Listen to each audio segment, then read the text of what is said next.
Welcome, welcome, welcome. How's everybody doing? Hope you are doing well. My name is Andrew Kuhn, Focused Compounding, sitting next to Geoff Gannon. Geoff, how's it going today? It's going very well, Andrew. How's it going with you? It's going great. We hope it's going great with everybody else as well. If this is the first time you are tuning in with us, be sure to check out all of our content. Go to FocusedCompounding.com where Geoff writes about ideas on investing. Follow me on Twitter at Focused Compound. We manage capital at Focused Compounding Capital Management. And then, of course, we upload tons of content both on YouTube and the podcast side of things. So make sure you hit that subscribe button to be able to get access to all of that. Really just a notification. So in today's podcast, we are going to continue on with our capital allocation series. We are going to talk about three companies. I thought about skipping over them because there wasn't really a lot to talk about with them, but I was like, You know what? We're just going to go over it. We'll batch this all into one podcast and talk a little bit about that. We are going to talk about a textile company. It's so funny when you think about Buffett and Berkshire and everything, you associate that Berkshire was really the only textile operation that he bought and they purchased. But we're actually going to talk about a different one here today as well.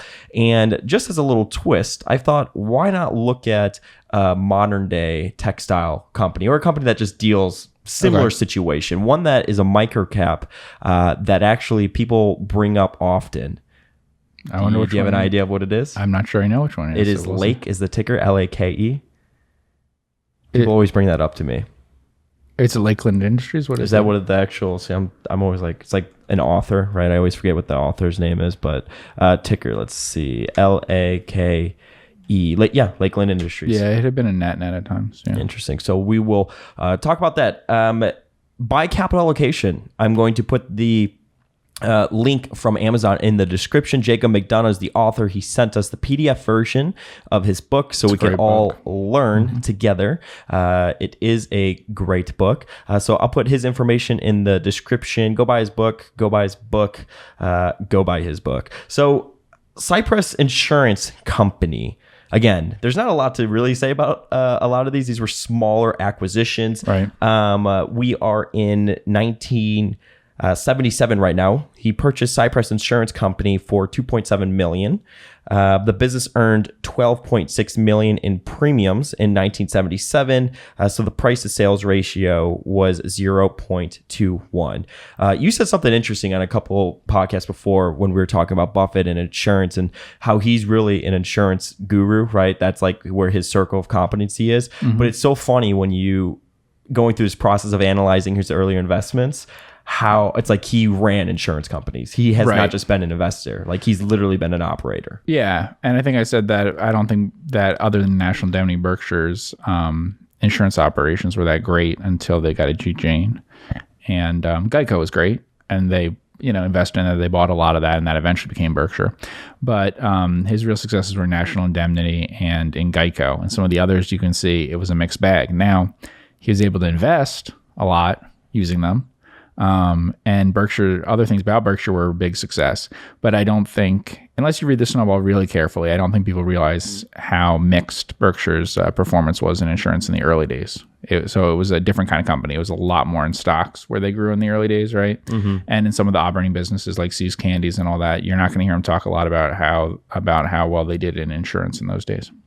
From the 1977 Berkshire Hathaway Annual Report. On December 23rd, 1977, an insurance subsidiary of the company purchased for approximately $2.7 million cash all of the outstanding capital stock of Cypress Insurance Company, South Pasadena, California. I wonder who had some influence over that.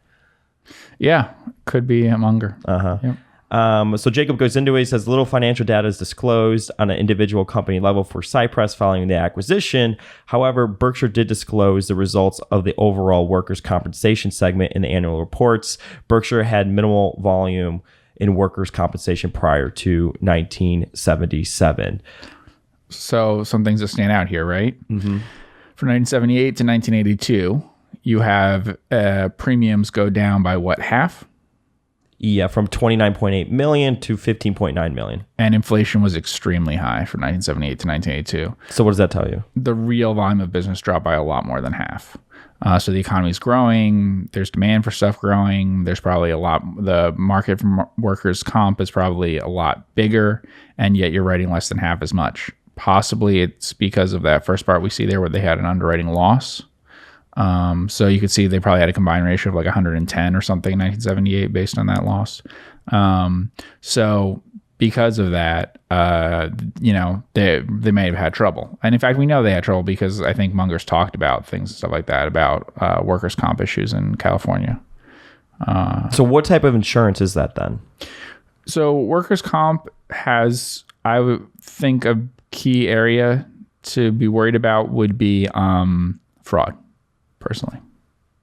Workers' comp would be a really, really high fraud possibility area. Like how? Right. The person isn't actually injured and pretends they're injured. Got it. And so this is where you have the PI taking pictures of someone lifting a box when they're at home, and they say that at work they can't lift a box, that kind of thing. Uh-huh. Yeah.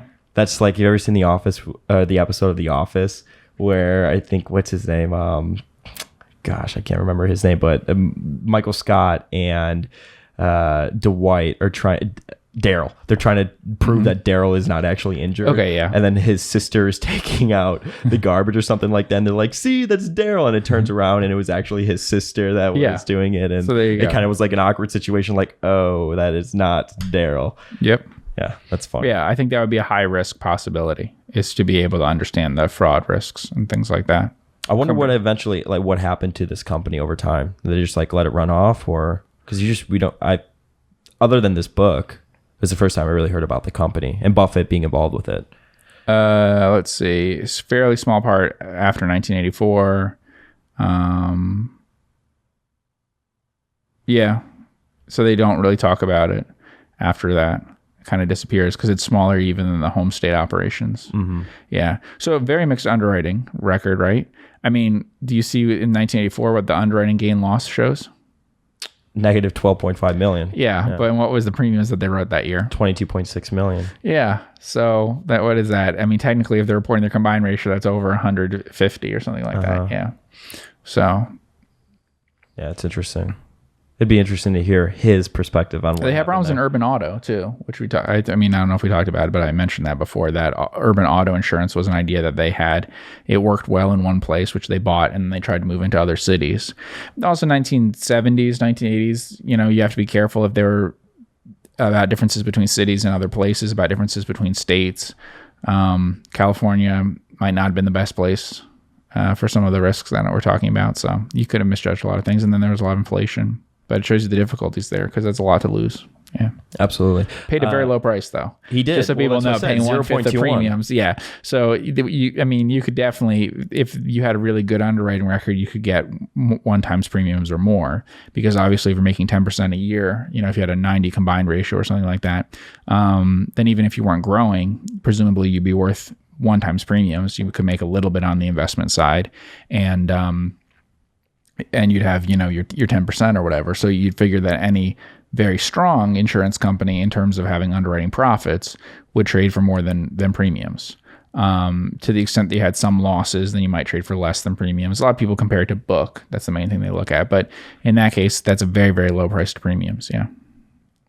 Got it. Let's move to 1975, Womback Mills. Yeah. In the mid-1970s, Berkshire made the decision to acquire another textile mill. Womback Mills was purchased in April 1975 for $1.7 million. Berkshire had total equity of $92.9 million and total assets of $225.7 million at the time, so this was a very small acquisition relative to the overall company. And Jacob notes, it is interesting to see that Buffett made another textile acquisition a decade after originally taking over Berkshire. Yeah. This is such a small position. This is such a small... So probably he just figured it would help Berkshire stay open longer, is my guess of why he did it. So we can see that it's cheap, right? So they got a, let's see, there's the unused tax loss carry forward of $2.6 million. So if they were ever able to produce enough earnings, then right there you have a lot of your purchase price. Mm-hmm. They made the investment below book value, as I said there, all of those sorts of things. But the problem would be similar to Berkshire, that, if it didn't produce actual earnings and if its returns on capital were very, very low. Now, he's putting in very little money, but on the other hand, he probably could have bought something pretty good in 1975 with 1.7 million. I mean, 1975 stocks were really pretty cheap. So there's lots of things, media companies and things he could have bought and gotten a much better return on. But he was getting an incredibly low price. That's true. Mm-hmm. And he may have thought that this would help get the two, when combined, because of the synergies from it, that they'd be able to last longer. That's certainly a possibility. Yeah, it says in the 1975 Berkshire Hathaway annual report, in 1975, Berkshire acquired additional textile products manufacturing facilities and additionally a textile finishing plant operating in jointly occupied facilities in Manchester, New Hampshire, by purchase of all of the outstanding capital stock of Womback Mills Incorporated. All right. And then Jacob broke down the sales. In 1975 of Womback, they did 9.3 million, and Berkshire did 23.5 million, the textile operation. So the total textile was 32.8 million. Right, but Berkshire dropped a lot. So Berkshire's sales actually dropped by a huge amount. The difference was made up by Womback. So that's why the textiles looked like it didn't drop. That's a good point. Yeah, well, that's what he explains in that. Yeah. Right. So you can see they break it down with how much gross profit was delivered by Berkshire and then how much by Womback. So Berkshire did have a really significant decline in terms of its gross profit, dropping from over 5 million to 3 million. Womback, again, very cheap because, look, he bought it for what did we just say? Less than 2 million, 1.7. What did we say? 1.7 million. 1.7 million. And the first year that he owned it, it generated about 1.7 million in gross profit. Mm-hmm. And we're assuming it's sharing a lot of those operations with Berkshire. So, I mean, that's probably a good return. Like the operating expenses or something? Yeah, I mean, it's hard to say that this wasn't a good return for Berkshire just because of the things we know he got from it. Did it really accomplish much, and was there really much point in it? It's significantly less than 1% of book value at the time for Berkshire. Mm-hmm. So it's like taking a less than 1% position in your stock portfolio or something if you're an investor. It's increasing your commitment to Berkshire. If this had him keep Berkshire open longer, Berkshire's textiles operations, then maybe it hurt them in the long run, right? So like this might not actually have benefited him. But if we're talking about the 1 year return on it, everything here looks like you're getting a very good 1 year return. You're basically getting a lot of your money back right away in terms of how much cash you put out versus how much you have an immediate increase in gross margin, the tax things we talked about, all that kind of stuff, right? It's hard to believe that he actually lost money on the deal itself, but I don't know if he hadn't done this deal, he might have closed down Berkshire faster and then reallocate the capital. The only thing I could say about why this might be seen as a bad deal is it might have caused him to keep more capital in textiles longer. Mm-hmm. But initially, it has a good payback. I wonder what they were doing. So they had a 17.5% gross margin versus 12.6 million at Berkshire's operations. I wonder what type of, where's the discrepancy there? The difference in the gross margin, yeah. Mm-hmm. And the last one, K&W Products Inc. Berkshire acquired K&W Products in January 1976 for $2.1 million. The business manufactures specialty automotive chemical products in Los Angeles, California, and Bloomington, Indiana. The company was formed in the 1940s and had a history of profitability.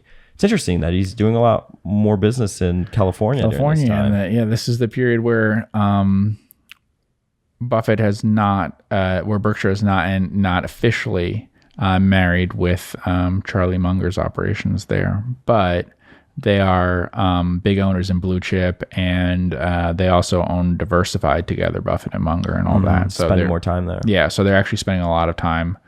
He's spending a lot of time in California. They're investing together and things and all that, but it's not officially. They're not officially merged. Yeah.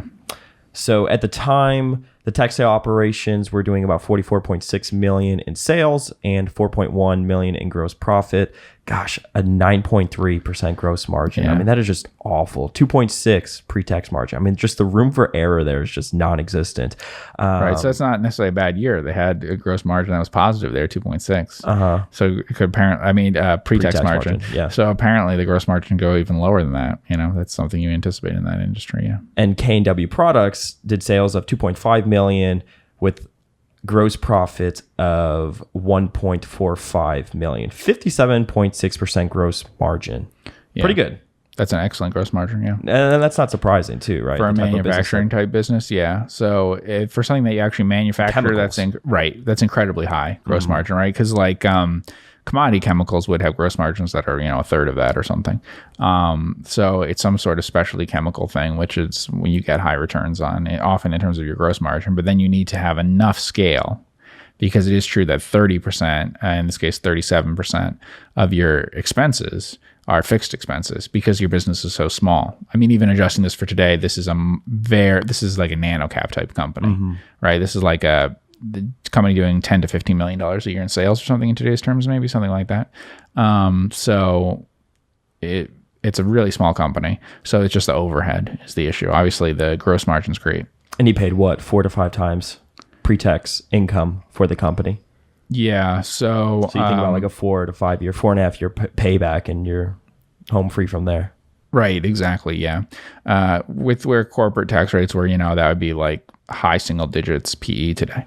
Yeah. Yeah. It's interesting. Has Buffett done anything else in like chemicals or anything like that? Lubrizol.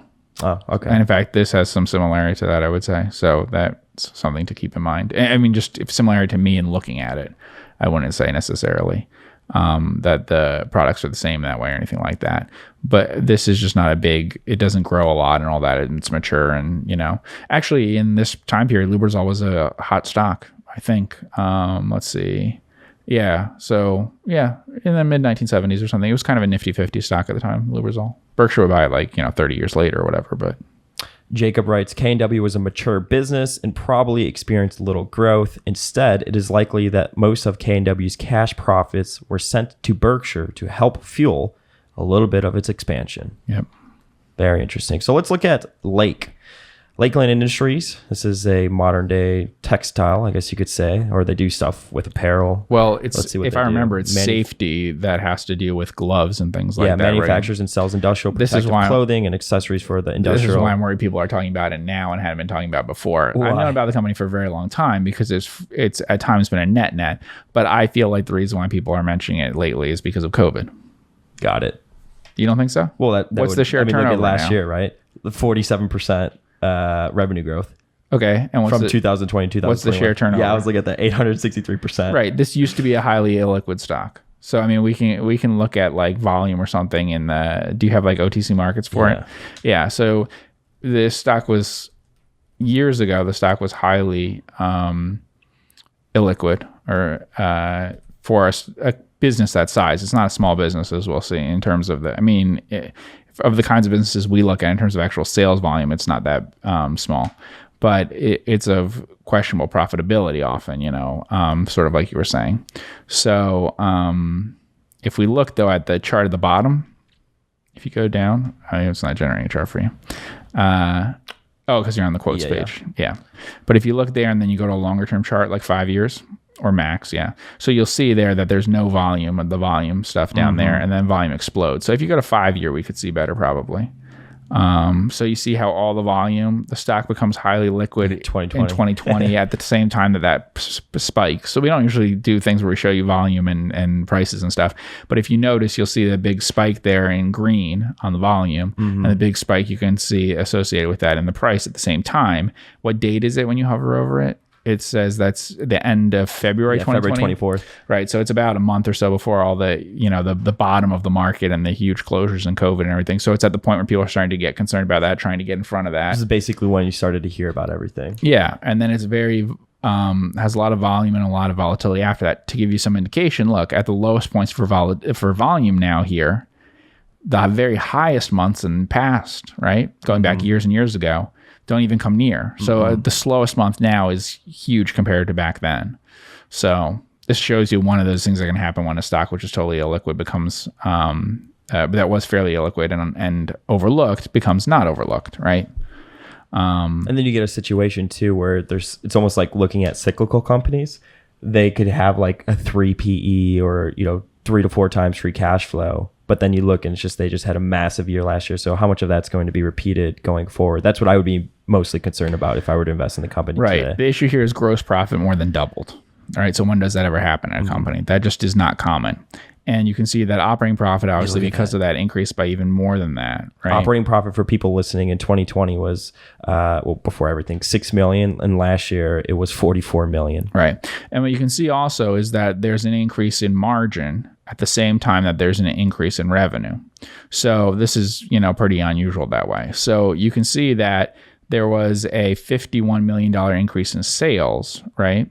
But then there was a $41 million increase in gross profit, which we don't know the details of that, but that suggests that the actual physical volume of goods moved wasn't particularly different.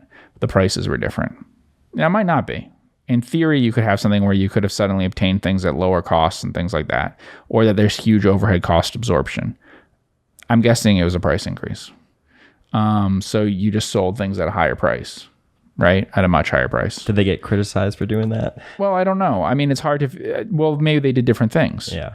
Right? So maybe you made products for other people that you hadn't before that way. Mm-hmm. But even look at prior to 2021, I mean, the return on equity, 4%, 2%, 1%, 5.6%. I mean, kind of a lousy business. Not really a loss-making business. And like I said, not small. It often is doing nearly $100 million in sales, and pretty consistently, right? 90 million one year, 100 million the next, but it's not changing by huge amounts. Gross profit isn't changing by a huge amount, but you can see that there. Now, one thing you can see is how much money a company can make if gross profit, if you have a big increase in gross profit, right? So we can see that there. When I'm talking about this before, like, I don't know what the price on the company was back then, but it would have been pretty cheap versus gross profit. And so no one in their right mind would have imagined a big increase in volume to a level that the company's never seen. But one thing you could keep in mind is, what if there are other companies when you can imagine that? And then the same things would happen as happened here, right? So like a company that could raise prices a lot, or a company that could suddenly do 1.5 times the volume it was doing the year before, things like that. How do you handicap that going forward? If you were looking at a situation like this? I just avoid it. Yeah, to be honest. Because of the reversion to the mean? Something that you don't think is sustainable? Well, this is the opposite of everything that we do. This is not an overlooked stock. We focus on overlooked stocks.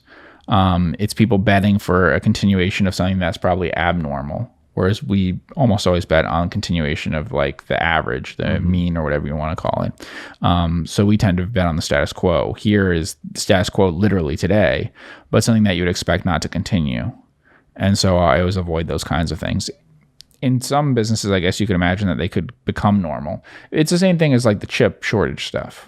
I don't buy those things because the chip shortage could continue for a while, but that's sort of the issue that you're running into there. Eventually, some people might bet on that to continue. Here, what are the multiples and stuff? It's still low versus today's prices, though, right? Versus today's earnings and things like that. It's not like it's assuming they're totally normal. Yeah, 6 times earnings, right? 6.5 times EV to free cash flow, EV to sales 1.1. Right. However, normal earnings in prior periods would be about, do you have the annual one so I can see that? Yeah. So the way I would do it is based on prior levels of earnings. Probably, let's see, what's the market cap on it? 226 million. So I'd say it's trading at about 40. Is that right? Maybe 40. Well, EV's lower. Like normalized earnings? Yeah, 40 times pre-pandemic earnings, something like that. I mean, you can take different numbers. It's hard to say because they were losing a little money or breaking even in the years 2012, 2013, 2014. But from 2015 to 2018 would be a logical thing to take. Or 2019, take about 5 years, right? So we could take 5 years or so. So if you use that kind of number, it depends. Or you could use the peak number, right? So some people could say, okay, well, they're only the peak number is only like 75%, a little bit more than that lower, because they did once have like 12 million, right, in operating profit, and now they have 44 million. So you could say, well, I'll use the 12 million. So from 2016, right? And if you use that, then so you're really just handicapping their best prior operating profit. Yeah, and then we're talking more like 25 times earnings or something like that, not like whatever I said over 40 times earnings. The easier way to do it is like things like price to sales. That's what I do for these pandemic companies. When people ask, how do you value them? Well, you look at the sales before the pandemic happened, use that as the sales, use today's price as the price. So we can do that here. So what was revenue before the pandemic? It was 100 million. Yeah. So for people listening, 2018, 96 million, 2019, 99 million, 2020, 108 million. So like just use 100. And then it's gone to 159 million. Correct. Yeah. So 100 million. And it was pretty steady at 100 million for, 8 years or so before then. Yeah. Even back to 2012. Yeah. Sometimes it was 90, sometimes 100, but so 100 million. That's a nice round number. So your enterprise value now is 170 some million. 173. All right. So 1.7 times the prior sales that you had. And then you look at the operating profit and ask, okay, so if you want like a 10 times pre-tax profit, you need to have like a 17% operating margin. If you're willing to pay up a lot to like today's type multiples for any business, you say this business is the same quality as that, then you could go as low as like 8% operating margin. But you don't want to buy the business if it's had lower than an 8% operating margin in the past. It often has, let's be honest about it. It's only hit an 8% operating margin in what were good years before the pandemic, right? Mm-hmm. Yeah. So about half the time it was hitting that. So about half the time it's hitting an earnings level that today would be sufficient to be about 20 times earnings if it went back to the sales of the past. Now, the one thing to factor in is how much cash can it generate between now and then, right? So we could look at free cash flow. Like what are they going to do with that cash? Yeah. And then you can just look at it like, okay, it was a legal settlement or something. You just look at it like, okay, we make a bunch of money one time. It's sort of the reverse of what Buffett said about American Express and the salad oil thing. He said that loss is like losing one dividend check in the mail. Mm-hmm. That's all that is. It's a one-time loss. And then the franchise isn't harmed by that. Here, it's a one-time gain, but then the franchise isn't improved by it, you would assume. So because of that, they made 20 some million, which is, let's see. Do you have the front page again for me to see? So let's see. Yeah, and then you could divide that into like the number of shares and things like that. It wouldn't be hard to do. So that's earning something which on the market cap is going to be more than 10% of the market cap. So, even it can't last, 2 years or something that it can continue at those levels though. So. And completely not knowing the situation, not to be offensive to people that do, but this isn't like a restaurant, for example, where they boomed through COVID and probably post-COVID, there now a bunch of more awareness is built up where they could still benefit somewhat from it, right? I would assume not. I mean, we know what the gross margins are. We can read the business description. To me, it has a lot. It's always read like it has a lot to do with supply and demand, inventory management and things like that we could look at. Yeah, I would say that. Right. So it could last for a while, but it's not likely to last forever unless there's societal changes in those things. And even if there are, then you expect other people to get involved. There isn't a history of having good returns on invested capital, but in particular, there isn't much of a history of having good gross returns. So even if we look in the years prior, can we look at the balance sheet? Sure. Yeah. So if we look at the balance sheet going back a few years, we'll look at things like total assets and stuff like that. Yeah. So if you look, gross profitability was fairly low because their gross profits were 30 or 40 million type numbers, things like that. And their total assets that they had, even if I take out things like cash, were over 70 million. Now, I don't know all the details on that in terms of goodwill and stuff, but it doesn't look significant. So for that reason, we're talking about something that's generating far less than 50%. Or less, I shouldn't say far less, but less than a 50% gross return on net tangible assets employed. That's not very good. It's okay. It can be done. As a rule, I would say you're probably not a great business if you can't generate about a 50% return on your gross pre-tax return on your gross return on tangible assets employed. It then is a scale game after that, right? There might be something that I'm not thinking of, an Amazon or something that looks bad on that score initially, but you don't realize that it can get to be hundreds of billions of dollars. So it takes a very long time to scale up. But assuming anything short of that, you want to see 50% plus type numbers. These numbers are not great even compared to things like supermarkets and stuff like that in terms of profitability. They're in line with some distribution type companies, right? But they're not at the levels of like what we were just talking about with the chemical company. Yeah. It's not in line with specialty chemicals, certainly. Yeah. So, but there's things that are attractive about it, right? Which is that you've now retained a lot of earnings, presumably have a really strong balance sheet that you could see, and the company might be able to do things differently in the future. Yeah. Look at that cash from 2020. It's the way that they report, 15 million, and then end of their 2021, 53 million. Yeah, it's not incredibly expensive versus things like current assets. Actually, it's trading at was it trading at about 2 times current assets or something like that? Yeah, about that. Mm-hmm. Yeah, so it's very financially solid and all of that. And if it's scaled right, then it wouldn't necessarily. I mean, if it's scaled right, then you wouldn't necessarily have a huge drop off in. If you had a huge drop in profits, it wouldn't necessarily push you back into a loss position unless you weren't expecting it. That is a problem for lots of companies like this, right? So if you actually anticipate in a normal boom bust cycle, right, what happens is they get caught thinking the boom's going to continue. Presumably because of the COVID stuff, people understand the boom won't continue in their business. They understand it's more one time. And so when you have a huge decline in sales again, it should bring you just back to where you were in terms of your profitability. Normally what would happen is in the bust part of a cycle, even if you just go from 160 in sales down to 90 million in sales, even though that's your old level, because you expanded your expenses and stuff during that time, you actually lose money. Mm-hmm. Because if you buy into the boom, right? Yeah, so like a home builder, if it drops to the level of home building that was doing 10 years prior and it doesn't actually just make as much money as it was back then, it now has a cost structure that's totally different, so it loses money. But here you'd assume that you're anticipating that big drop, right? So, I mean, this is not a business that has had good returns on invested capital in any past periods until just now. So it is a little hard to justify paying more than 1 times book for it. I mean, it's hard to justify paying book, I would say. And look, they kept, I mean, to your point, right? They kept their operating expenses pretty much the same. 2020, it was, prior was 32 million, 30 million. And then the boom year for them was 35 million.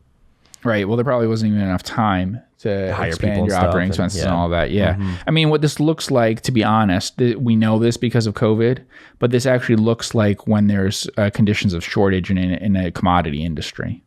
So commodity industries are interesting because people often say like commodities are bad business or whatever. They're actually earn some of the highest returns of any business when there's a shortage in the industry. So actually, if you have, if you're producing something that's a pure commodity and there's suddenly a shortage, you actually do very well in those years where there is the shortage, but then not in other years. The only person who does okay usually in things like that is someone who has a very low cost compared to others, the relative cost that you have.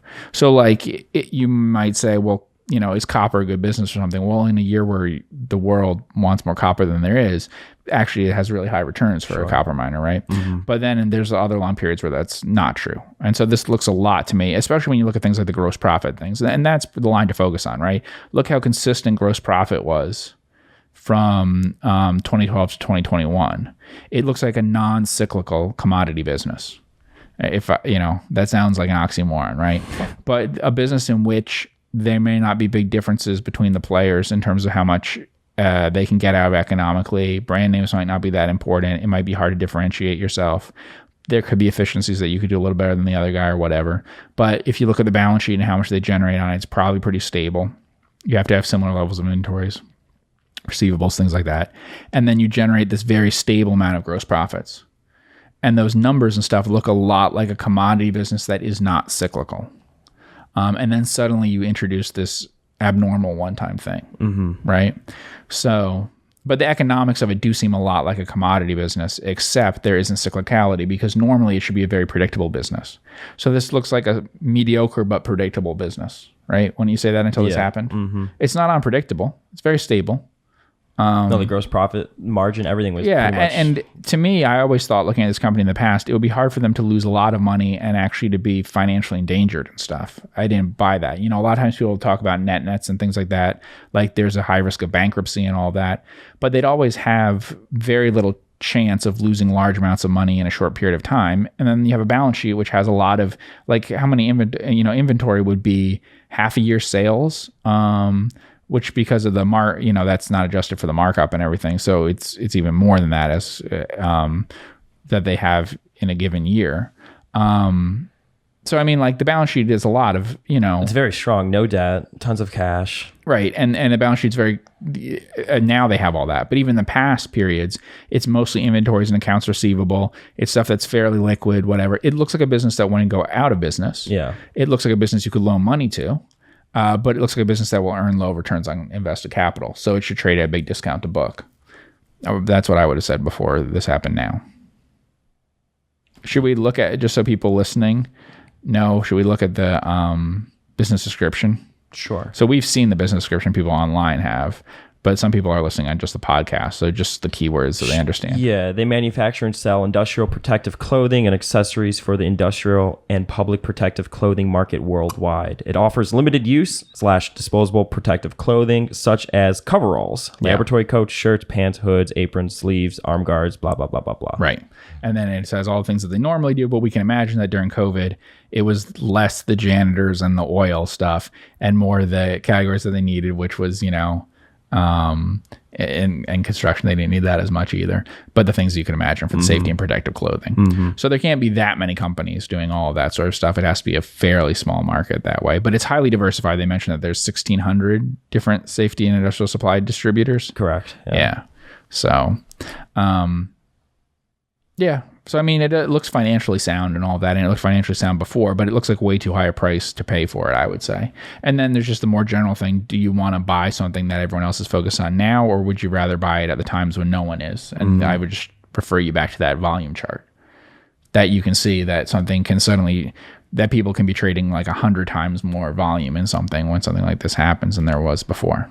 Yeah. That was a good breakdown. Good job out of you, Geoff. Good job out of you. Well, I want to thank everybody so much for tuning in with the both of us. If this is the first time you're tuning in, hit the subscribe button both on YouTube and the podcast side of things. Once a week, we do a free-form podcast where we answer questions from listeners and viewers. So email me, info@focuscompound.com, or you can DM them to me on Twitter. Be sure to sign up at focuscompound.com to get investment write-ups by Geoff. And if you're interested in our capital management services, you could go to focuscompound.com and then click that Invest With Us button, and that will talk about all of that there. I want to thank everybody so much for tuning with us. Hit that 5 stars. We appreciate all the support, and we will see you in the next podcast.